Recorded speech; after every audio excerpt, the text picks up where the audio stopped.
2018 Middle East Respiratory Syndrome Outbreak. The 2018 Middle East Respiratory Syndrome outbreak was a continuing set of infections of the Middle East Respiratory Syndrome, MERS-CoV. The cases were most numerous in, and are believed to have originated from Saudi Arabia. There had been one more case of MERS in 2017 than in 2016. In 2018 there was an early surge in cases. 21 confirmed cases were reported in February.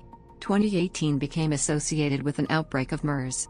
However, the final statistics for the entire year suggest that the title is misleading.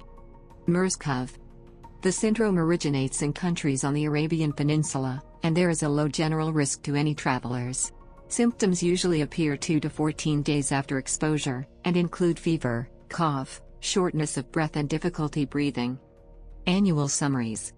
Total laboratory confirmed cases of MERS worldwide per year were as follows. Background of cases. It was reported by the World Health Organization, WHO, on June 18, 2018 that there were 75 laboratory-confirmed cases of the syndrome in Saudi Arabia. The first observed case outside of the Middle East was diagnosed on August 23, 2018 in the United Kingdom, being the first case in 5 years in the country. A second case was detected on September 8, 2018 of a South Korean man who was traveling from the Middle East, being the first diagnosis in that country since the 2015 outbreak. There were also hundreds of expected cases in the United States and other parts of the world, most of which were eventually diagnosed as being not MERS infections. Full year totals were as follows. Response.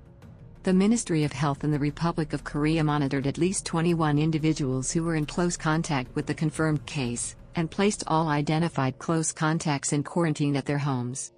World Health Organization.